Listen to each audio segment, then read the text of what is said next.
Hello mga madi! Dahil birthday ng anak ko, gagawan ko siya ng cake, yung gusto niya, yung mocha cake, yung favorite niya.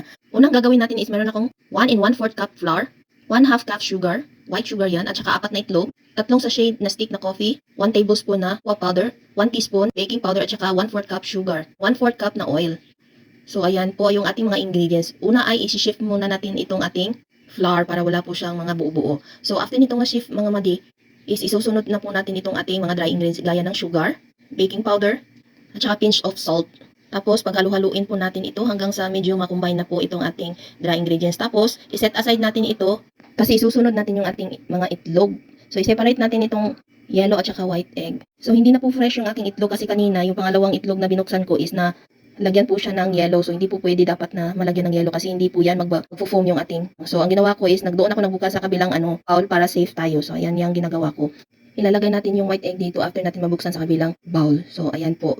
Mas safe po ito na technique. So, ayan. May sobra akong itlog. Ang ginawa ko is gagawin ko na lang itong leche flan yung sa gitna. Nag-ano ako ng 2 tablespoon ito na white sugar. After na makaramelize yung mga madi, iset aside lang po natin at saka palamigin.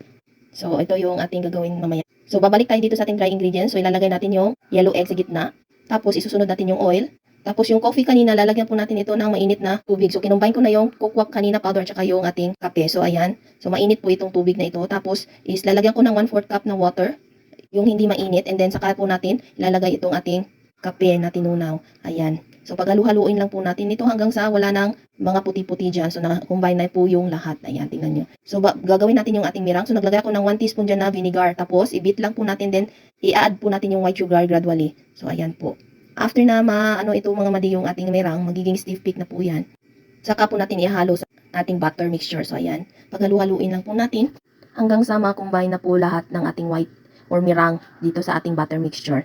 2 lyanera po yung ating gagamitin. So, nagano ko dito ng 3 itlog, whole egg, para sa ating leche flan, 1/2 cup na condensed milk, at saka 1 cup na evap milk. Ayan.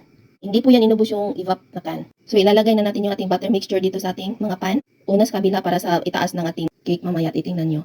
So, salain muna natin itong ating leche flan. And then, yung malaking lyanera, lalagyan ko po yan ng mainit na tubig para pag nilagay na natin sa oven, hindi po siya yung temperature niya.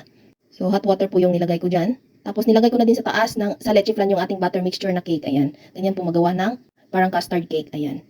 So, hinalo ko na siya. And then, saka po natin ilalagay doon sa mainit na, yung may tubig. Ayan. So, ilalagay po natin dyan yung ating cake na may leche flan para po hindi po masunog kaya may tubig po yan. So, 30 minutes kong niluto yan. After 30 minutes, ayan, luto na. Tingnan nyo po yung aking gagawin dito sa cake na ito. So, i-flip lang po natin itong may leche flan dito.